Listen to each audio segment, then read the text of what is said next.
All right. I'd like to call to order the Monday, January 23rd, 2023 City of Charleston Real Estate Committee meeting to order. It appears I've got the honor of doing the invocation, and let's go ahead and start out with a moment of silence.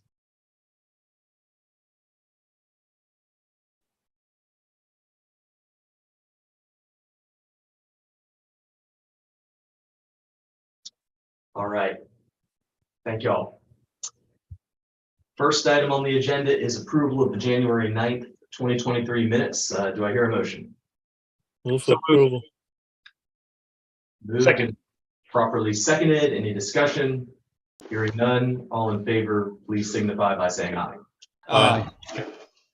The ayes have it. First item up is an authorization for the mayor to execute on behalf of the city of Charleston a license agreement with Verizon Wireless for the purposes of installing a cell tower over at Brittle Bank Park in connection with seaweed. For approval. Property. Second. A motion and a second on the floor. Can we maybe just get a little bit of background on this from, looks like Ms. Copeland? Thank you.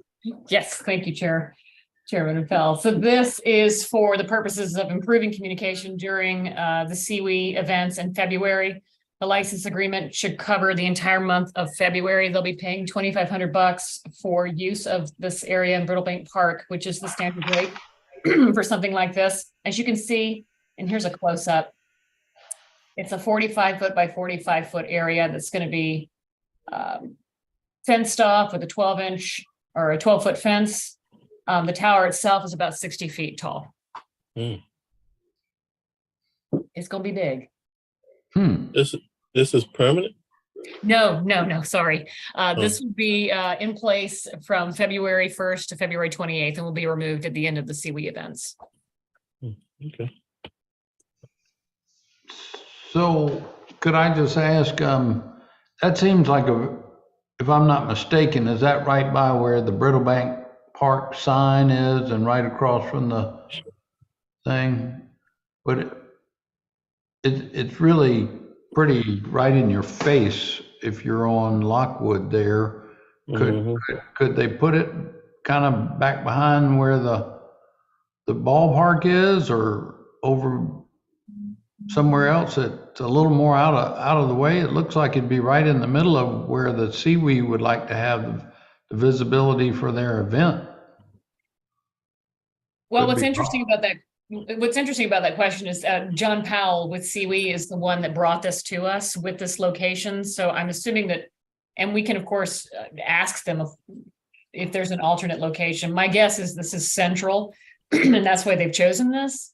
Yeah. We can certainly go to them and ask if there could be an alternate location that's not so on the road there. Right.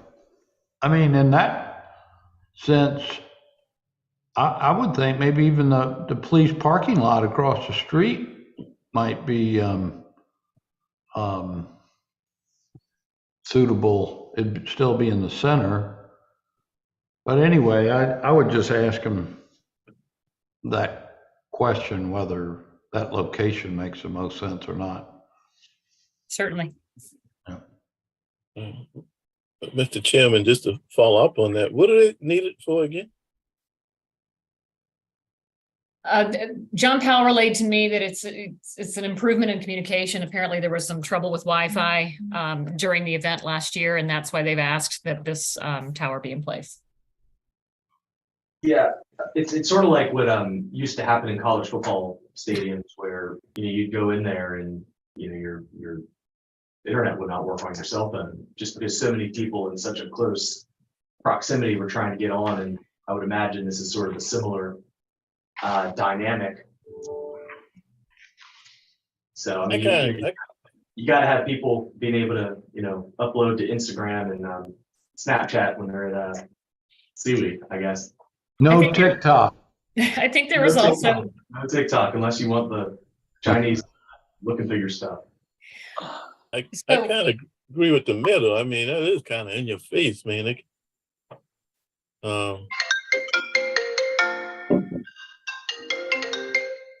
I will tell you, I just heard from BFRC, from Matt Froelich, that they do use the full parking lot at 180. That's usually pretty full of cars during the event, during Seaway. So I don't know if there would be room for the All right. traffic there. What about if they took it north of there, you know, and put it on that end of the park? You know, I guess as you come around the curve from Raleigh Stadium, if you drew a line from that curve over to just off of that open space, you know, north of where we're looking now, I mean, I'm sure they would ask for the Optimum, but in lieu of not doing it at all, I bet they'll find another spot that'll work. Jason Kronsberg just reached out to me and said that he'll talk to John Powell and they'll figure out a better location. We'll work with him and see if we can find something that's a little less intrusive to Lockwood. Okay. Right. But Yeah, Councilman Greg. thank you, Mr. Chairman. So if they come back with another location, do we have time to approve that before CB begins? That's what I'm worried about. I think I've got this starting February 1. Could we perhaps amend the motion to just grant authorization to agree to this in a to be determined location? Sure. I'm fine with that. Would that maybe work? It's on wheels. Yes, it is on wheels. Nice. Councilman Shea? I will move to amend my motion for approval of item A with the authorization for the mayor and his designee to communicate with the applicant to make sure that there's a site different than this one that is suitable to achieve the purpose of this temporary cell tower, accomplishing the overage and excessive usage. And I'll second that motion. Good deal. Moved and properly seconded. Any discussion?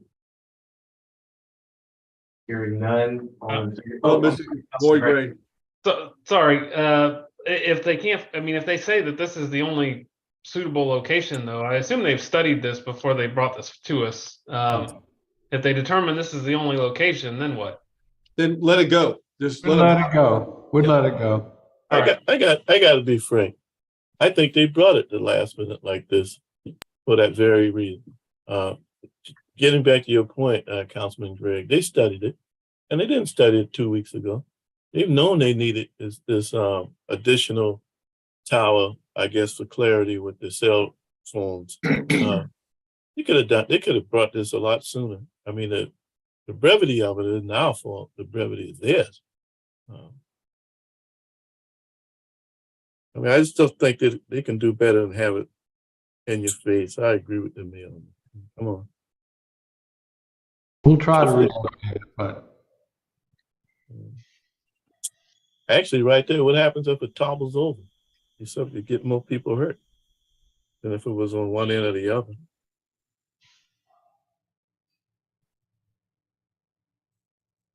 Anyway, I would assume it's engineered to, that hopefully that doesn't happen. but come next year, it's gonna have the same thing. Yeah, I mean, I would hope they would have a incentive to create the most visually appealing event site possible. Hopefully we can work it out. And I think we're giving staff and the mayor all the tools they need to work it out under these circumstances with the amended motion. Oh yeah, you're right. So, all right, all in favor, please signify by saying aye. Aye. Aye.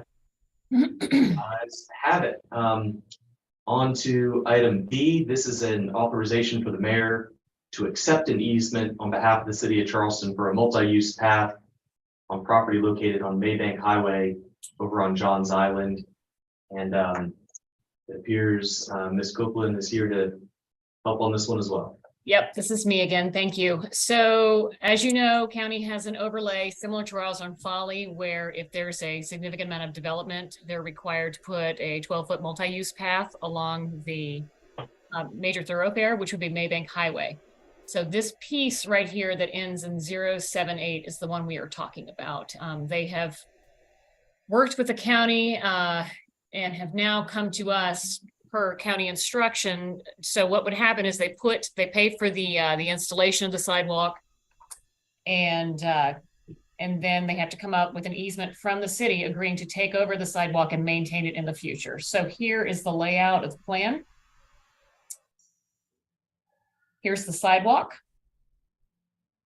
And I believe this is already installed, everyone. I think this has already been built out, but I don't have confirmation on that. But that's what this particular easement is about. I think this will be maybe the third one that has come across your desk as city council to accept an easement for sidewalk maintenance out in Johns Island along the Maybank corridor. Julie, is this an easement if and when the city, if this property is annexed into the city, or how does that work? You know, that's not even a requirement. The annexation is not a requirement. As a condition of building in the county, this is part of this, is putting in these multi-use paths. And I guess there's an agreement between the city and the county where the city would take it over and maintain it. But annexation is not required. Yeah, so here's where I'm kind of confused. So the city never adopted the Maybank overlay district. So the city does not require these sidewalks on parcels along Maybank Highway that are being redeveloped in the city. So the county does require these sidewalks. They want us to pay to maintain them. I just don't understand why we have to pay for sidewalks to be maintained that the county's requiring, not the city.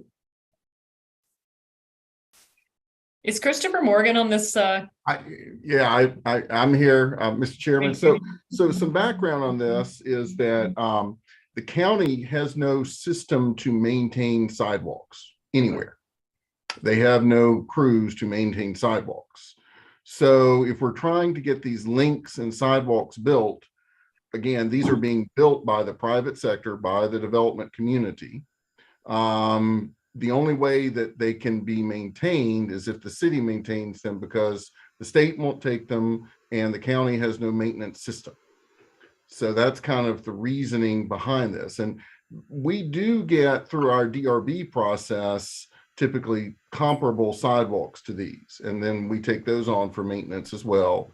Ultimately, we will be, we do hope to adopt the Maybank overlay standards. We want to make it a part of our new zoning ordinance. It got kind of bogged down and we had a bunch of other amendments going on and it just didn't get done. And now that we're so close to starting on our new zoning ordinance, we didn't see the big point in doing that as a separate ordinance. So that's kind of why we haven't adopted the Maybank overlay. And that's kind of a little history as to why we end up having to take these. It's very frustrating, but it does get us some more sidewalk built out there. And ultimately, developments like this will want to come in the city anyway. So. Thank you, Christopher. Councilman Shade, please steal my thunder. And Councilmember Waring has heard me complain about this 100,000 times, but so here we are. They built the sidewalk, and then when it comes to maintenance, we get stuck with the bill, right? Yeah. And we don't get any assistance from any other partner on the sidewalk, which I think sidewalks are great. I think and understanding where this is located, you're gonna need a sidewalk out here for safety reasons, if nothing else. But why did the city take on this responsibility when we're not getting any financial support for it? Is that a question for me? Because I'm asking that in general terms. I mean, we take this up almost on a regular basis with on our Public Works Utilities Committee meeting when we take over these sidewalks from the state. I mean, well, the state, despite saying that they require complete streets, they don't. DOT does not maintain complete streets. So we've got that issue to begin with. And that's a whole issue for our state legislature because they pay lip service, but they still aren't doing it. The county, despite having a 0.5-cent sales tax, they just don't have a maintenance system for sidewalks. And so that's why, we're the only other entity. This all began with the doo-wop area where we did our first ever joint codes with the county. And the idea behind that was that it began over there because back then the county didn't have sidewalk maintenance either. And so we said, okay, we'll do this in an effort to try to get sidewalks because we feel like sidewalks are so important for our constituents, and constituents don't know what's in the city or what's not in the city, that we would do that. So it's a concession that costs the city money to help our public have more sidewalks because the state won't do it.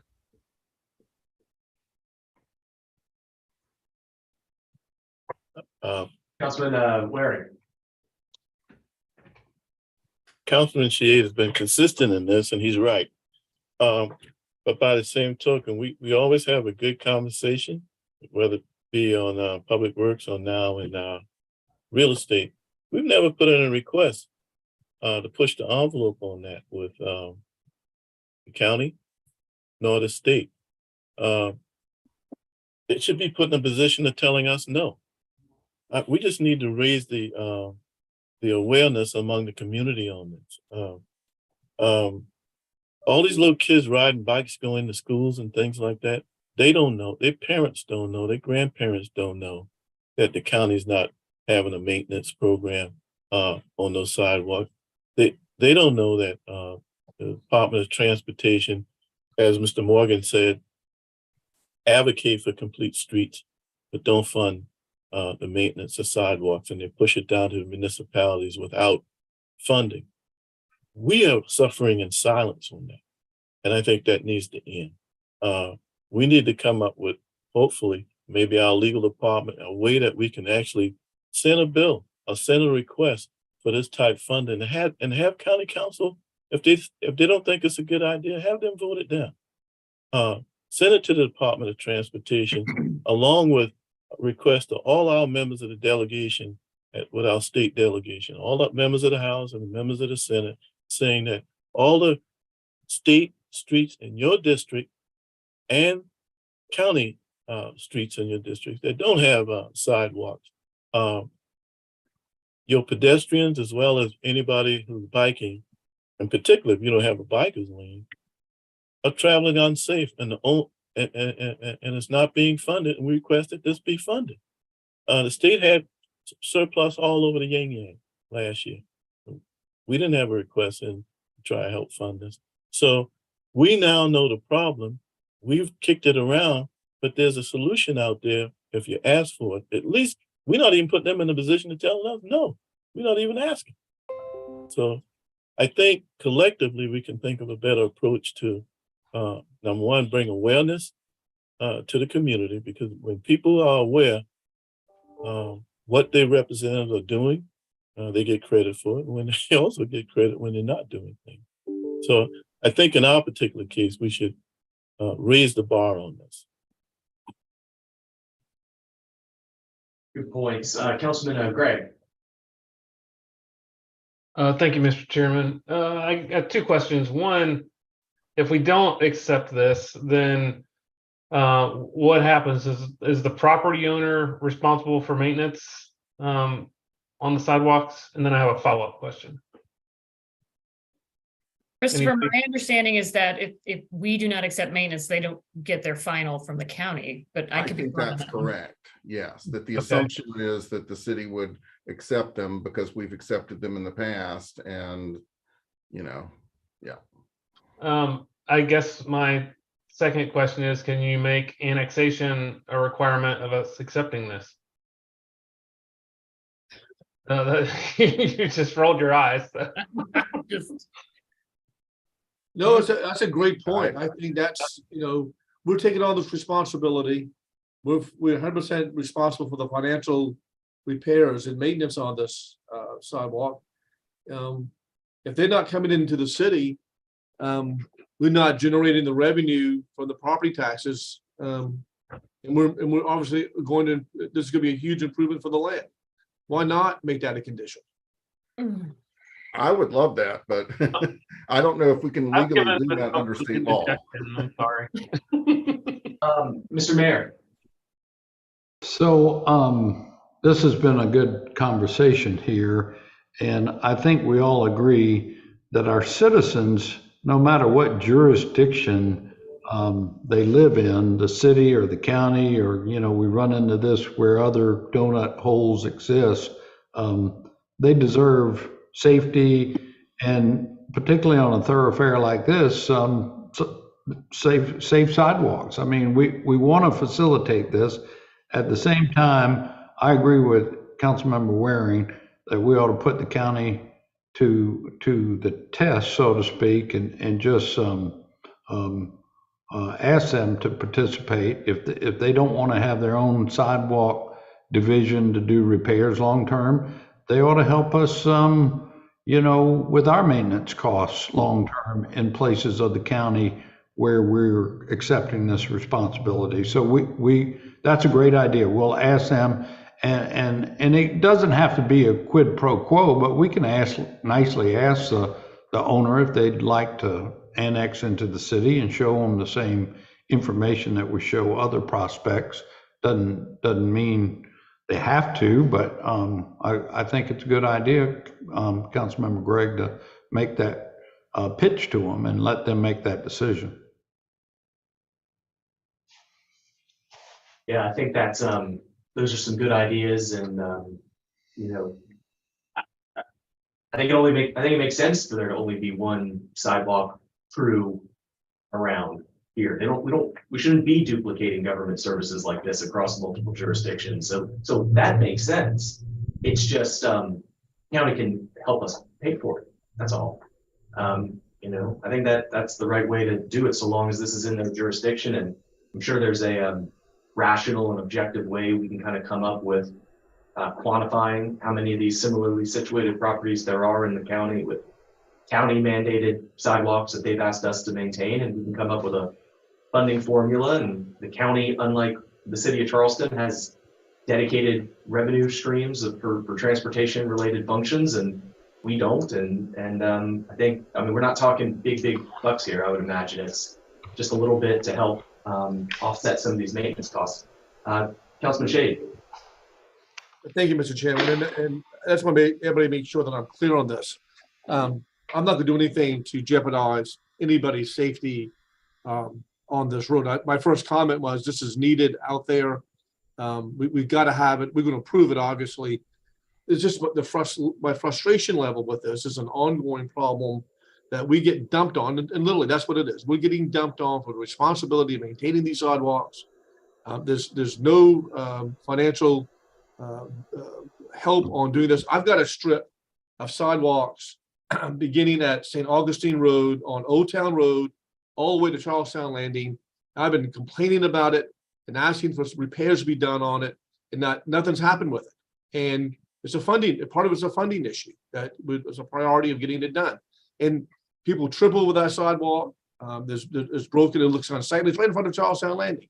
You would think that the state owned property would want to contribute and help out with this part of Old Town Road. So I think the discussion we had in here is always helpful to have this kind of discussion. We'll see what happens if the county wants to chip in and help out. Let's get this thing approved. But I keep on having to bring this back up to our attention on these various committees. That this is an ongoing issue that frustrates the heck out of me. So let's call the vote on it, Mr. Chairman, and move on to the next item. Yeah, that sounds like a good idea. Another example of, you know, complications of this multi-jurisdictional patchwork we have in South Carolina that may have been just fine in the 19th century or early 20th century, but it's just not. It's not what successful cities and states have around this country. So I'll call for the question. Oh, Councilman Ware. Sorry, I think you're on mute. You muted. Man, I was on a roll. Anyway, in the context of annexation, if the city bought a piece of property that's in the county, 2 doors down from this site, hypothetically, The city can't, just by virtue of the city own it, put it in the city, it has to be contiguous. Correct, Yes. yes, sir. That any kind of annexation has to have contiguity to our existing boundaries. Okay. All right, that's what I thought, but anyway, I remember years ago, you used to could annex and come out to the street, Mr. Mayor, Yeah, you may remember That's this, correct. run down the middle of the stripe of the street and then take a right turn and annex or left turn, whatever parcel you wanted to annex, but I think our good friend, and he is a good friend, Mr. McConnell, Glenn McConnell had that pushed through. I think there's a bill that was introduced this session up in Columbia to liberalize the annexation laws a little I bit to agree. I hope that passes. help close these donut holes. Maybe we should tell the legislature that we don't want the bill to pass, and we can play sort of some reverse psychology, and they'll say, "Oh, Charleston doesn't want it. We'll pass it." That's right. That But might also, work. hopefully that can work. All right, so y'all ready to vote on this one? Yep. Yep. All right, all in favor, please signify by saying aye. Aye. Aye. The ayes have it.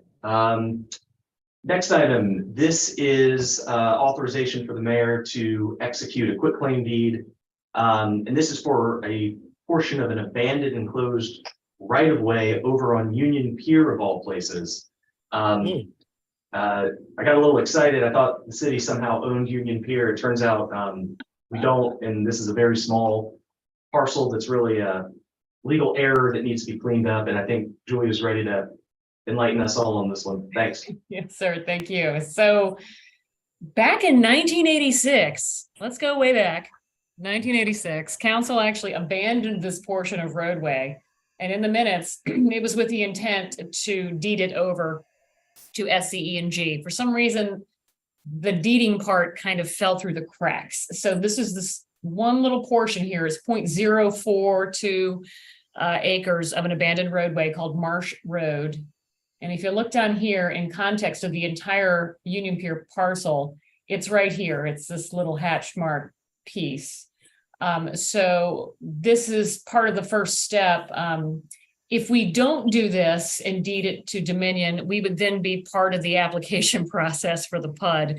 So legal would strongly suggest that we go ahead and clean this piece up and get this deeded over to Dominion so they can start the process. Can't you make an argument, Ms. Copeland, that since this piece of parcel was not deeded, that the whole property that was once owned by the city and deeded to the state ports authority really reverts to the city anyhow? I mean, we could certainly make that argument. On whether or not it's a winning one, that's a whole different story. I move for approval, Mr. Chairman. We have a motion on the floor. I'll second it.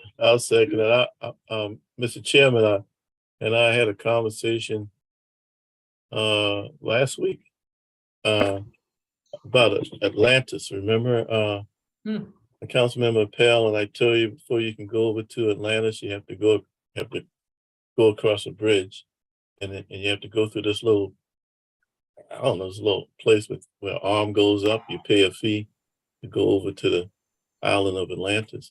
You sure we can't put a booth there with an arm that we can, as they redevelop this property, that people have to pay a fee to access whatever's going to be put there?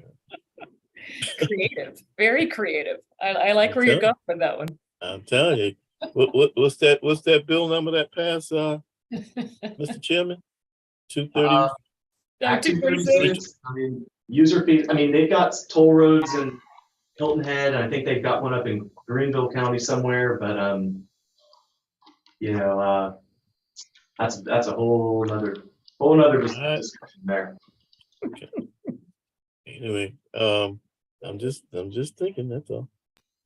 Yeah, but I second the motion.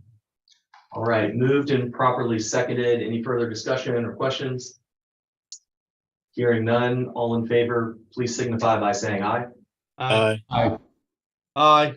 The ayes have it. On to item D, this is an authorization for the mayor to execute a purchase and sale agreement with an entity regarding certain properties in connection with the Barbary Woods drainage project. Is this? Matt, you Julia? got this one? We got Matt Fountain making a guest appearance on real All estate. right. This is big time. Yeah, Matt. I can certainly take an attempt at it. Ms. Copeland, please correct me if I make any mistakes in the legal parlance. So yes, this is a purchase and sale agreement towards properties that we had applied for a South Carolina Conservation Bank grant towards this acquisition. That council had previously approved both the application for that grant and the acceptance of the award of that grant of $100,000 towards the purchase price of total price of $376,200 for just over 6 acres of property. We're basically subdividing 3 existent properties and purchasing a portion of the back half of what's about a 13.7 acre current piece of property.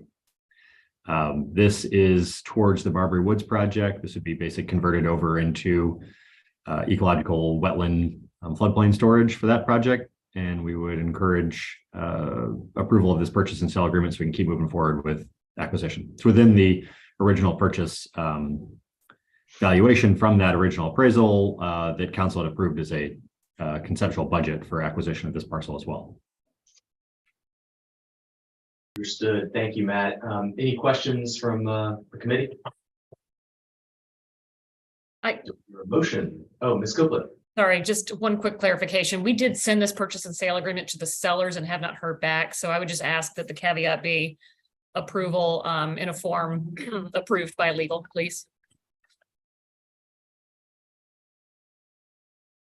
Yes, and just for clarification, they've tentatively approved the purchase price and sale, just not the form of the final agreement. Correct. Got it. Got it. Can I entertain a motion? So move. Second. Second. Moved and properly seconded. Any discussion? Hearing none. All in favor, please signify by saying aye. Aye. Aye. Sounds like the ayes have it. Thank you, Matt. And Julia. Next item up is item E. This is an approval for a county greenbelt application in the amount of $386,000. And this comes as part of the city's urban greenbelt allocation. And this is for a 5.41 acre parcel on Ashley Hall Road in North Woodmere Drive. Who has the pleasure of presenting this one this afternoon?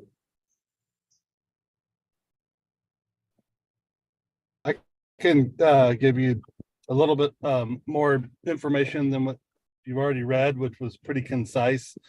This is a parcel that was identified by the seller many times over the years, starting out at over $1 million in sales price. So they've come back to the city on a number of occasions, and they've reduced the price down to what is before you. I believe our housing department had also looked at it, and the cost to develop it did not allow it to become affordable housing. So the seller came back to the Parks Department, and it's if you utilize the Parks and Rec master plan, this location is in need of more park space. So it fits all of the criteria from the Parks and Rec master plan. And the parcel, like in the definition, is located on Ashley Hall Road in Woodmere.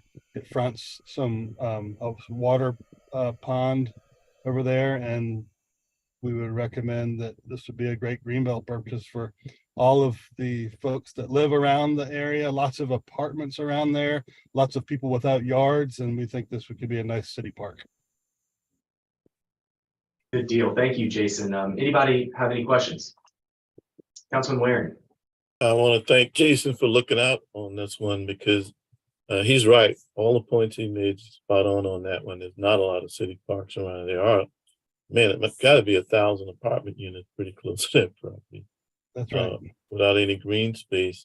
So, and I think if you go back in the history of the property, the people that bought it to put townhouses, I think they paid substantially more than what the prices look like we'll be able to obtain it for. So thank you so much for looking out on this one, Jason. Good deal. Mr. Mayor. So just to reiterate one point of Jason's comments, it really is lovely along the pond. It is connected to the salt water underneath 61, so I guess you'd call it brackish water. But we looked at it a few years ago as a potential affordable housing site, as you mentioned. As it turns out, it's pretty low-lying land. I think it even falls into our new recommendations from our long-term plan that we, not build in places like this. It's just too low. You can elevate there and get I forget how high you would have to build the homes there to be out of the floodplain, but it was not practical. And but again, I walked back there along the water's edge, and it's really quite nice back there. Once you get through that first little patch of woods, you can't tell it from the back of the apartments. And when we get a prescribed walkway and clear it out just a little bit, I think long term, Jason's right. It'd make a very nice park. Well, Mr. Chairman, let me ask this: Can we put up the map to the property? Can anybody do that? The site. There's a parcel that adjacent to it that I'm not sure about this, but I think the beach company owns. It's a little strip. You know that creek that you saw, Mr. Mayor? Well, you got that creek, and then you got a piece of land, and then on the opposite side there's another. There it is. Okay. Yeah.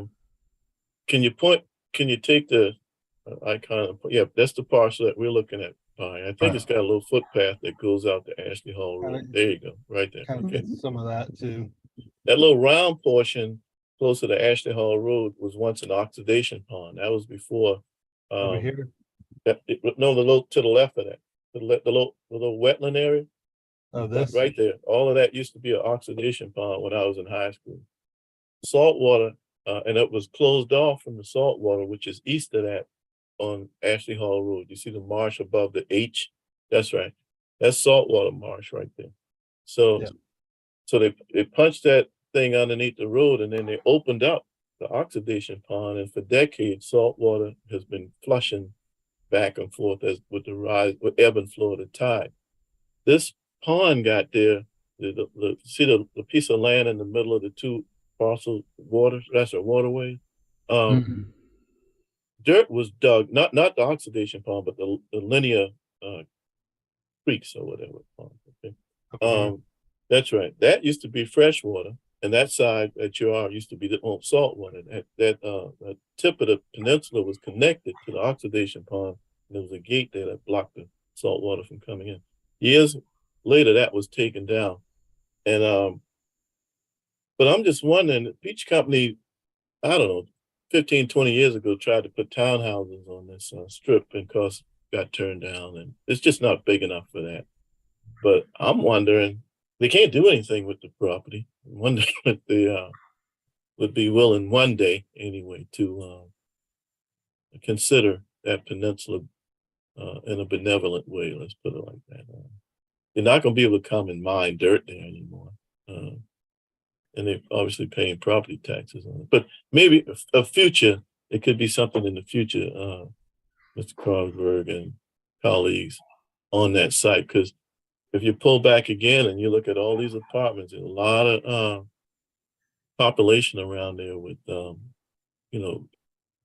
I would say the closest park is probably the one on Orange Grove Road and maybe Charlestown Landing, probably. So, I mean, this is great thinking out of the box, and thank you so much, Mr. Carlsberg, for doing that, bringing this to the fore. Absolutely, absolutely. West Ashley can use all the parks we can get. Councilman Shea. Yeah, Councilman Ware, I'm glad you had that discussion about that, because I pass that property on a regular basis, and it looks like it's just sitting there, not being utilized, and it would make a great green space for some kind of passive use. depending on the dimensions of it and the other restrictions along it. But if we can get a hold of that, let's do it. Yeah.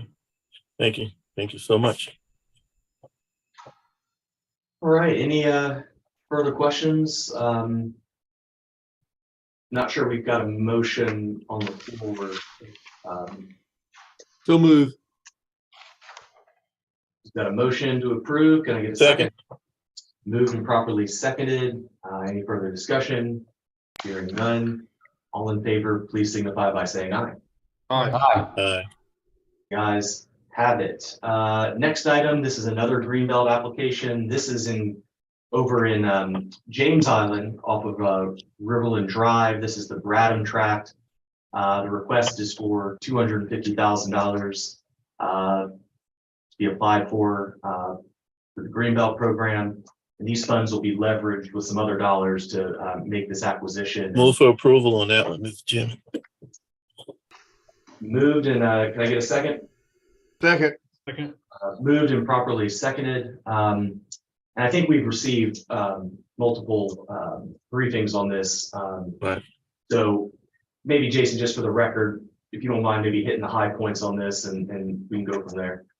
Right, so this is a resolution to support the Open Space Institute's application for this property. So they will be making a Greenbelt application for $250,000 of the city's urban Greenbelt funds. They'll be utilizing another grant application to the State Conservation Bank for the bulk of the funds, which is over $1 million. And then assuming the property is successfully closed and secured, it will be transferred over to the Charleston County Parks and Recreation Commission, and they would have it in their inventory for a future park space. Great. And I think this parcel is already entitled for some development, and it's that's going to be taken off the table with this acquisition, and it's waterfront property on the Stono River, which is just tremendous. So this would mean a whole lot to James Island, and I hope we can get everybody's support today. Any questions from the committee? All right, hearing none, we've got a motion properly seconded on the floor. All in favor, please signify by saying aye. Aye. Aye. The ayes have it. Thank you, Mr. Kronsberg, for both of those items and two really good park acquisitions today on the agenda. One in West Ashley, one in James Island. Good stuff. Next item is G. This is for an approval of a lease agreement for the ground floor of the James Lewis Affordable Housing Project to house the MWBE Entrepreneurial Resource Center Incubator. We've got Ms. Jordan on the line today. And please take it away. Thank you. Yes, good evening. This is for the ground floor lease at the James Lewis's Affordable Housing Complex, where we will have a co-working space there along with 3 retail space to include a healthy store as well. It is for $1 a year in conjunction and running concurrently to the ownership of the James Lewis apartment complex. So in 60 years, we'll own the entire complex back again. All right. Any questions? Deal. Do we have any questions from the committee? Mr. Mayor. I would just share with council that while I was at the U.S. Conference of Mayors meeting just late last week, I met with the regional director of the Small Business Administration and shared with him our plans for this facility. And he committed to helping us with programming at the facility. So we're going to be following up with the SBA about that. I'm sure they would have done that anyway, but we'll be following up with the SBA and hope to get some good help out of them. And there is some funding for the outfitting of this facility that's already there as well. And we're using some ARCO funding for that. That's in your packet. Right, good deal. Any further discussion, questions? Can I entertain a motion? Move for approval. Second. Moved and properly seconded. Any discussion? Hearing none, all in favor, please signify by saying aye. Aye. The ayes have it. Thank you, Ms. Thank Jordan. Best of luck with this endeavor.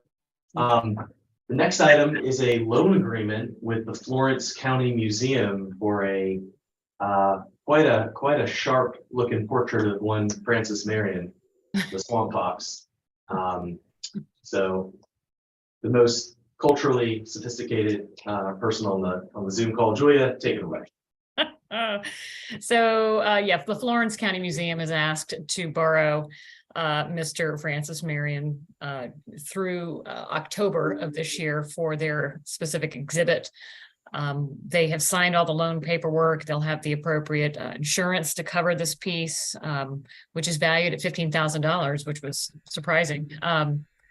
But yeah, they have agreed to all the terms and we would recommend approval. Good deal. Thank you, Ms. Copeland. Peter, or Councilor Shade, sorry. Thank you. And I think this went before the History Commission, which I serve. So, and I know there were some stipulations or concerns, Julia, I presume that this is including the recommendations from the History Commission. Tell me what those concerns are. I didn't hear. I was trying to put you on the spot, so you don't put me on the spot. I can't remember exactly what they were, but there were just some concerns about turning it over and getting it back. But the History Commission recommended that we do this. Okay. There were just some concerns raised, and I can't remember off the top of my head what they were. But All I right. would just make sure that we incorporate that into this agreement. Absolutely. Was it more of a shipping, the mechanism by shipping, or just dates? Or I'll follow up with the chair on Yeah. that one and get that. Absolutely. Move for approval with that caveat, Mr. Chairman. Good deal. Here a second. Second. Moved and properly seconded. Any discussion? Hearing none, all in favor, please signify by saying aye. All right. Aye. Aye. The ayes have it. On to item I. This appears to be an approval to amend an ordinance. It seems like there were some technical errors and issues. I can talk about this one. Sure, take it away, Molly. Okay, so the corrective ordinance for the 1610 Poinsettia Road, the map for that one was originally incorrect. So the stuff on here about Poinsettia Road today is basically just to get that all corrected. But the new ones that you're seeing for the first time will be the 742 Arcadian Way 1, 2, and 3. Those 3 in District 9, just like Councilman Saheed asked. And then, of course, the corrective 1610 Poinsettia Road. These are all single-family homes, donut holes, and we don't anticipate any controversy. Happy to answer any questions. Move for approval. So we've got a motion to approve item I. Second. Have a second.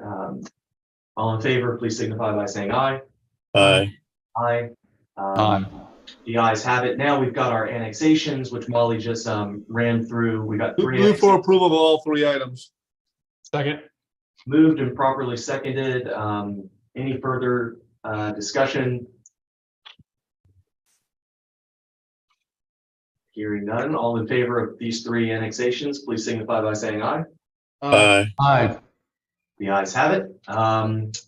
That brings us to 2 executive session items. Can I entertain a motion to go into executive session for both items for the purpose of receiving legal advice? Well, let me ask one question about annexation again. Sure. The bikeway, the greenway, is in the city. How far does it go? I mean, is the greenway in the city? I think it's in the city. Is it annexed into the city? It is. It is. So Mr. Mayor. how far down, I guess, Savannah Highway or 17 does it extend that the city boundary? Wapu. to Wapu. It goes Just to from Wapu? Ashleyville, Maryville to Wapu. That's the bikeway. That's the We're bikeway. talking about the Yeah, I'm Greenway. talking I'm about the sorry, green. I'm just getting confused. And the Greenway is in the city as well. Yes, sir. And it goes all the way out to near the main road. Wow. Okay, thanks. Right by the Greenway sort of ends now near where that new county Park park is is. down there? Right, So, right. County park. Right. Um, Okay. Good Thank deal. Can I entertain a motion to go into executive So session? moved. Receive legal. Second. Moved and properly seconded. All in favor, signify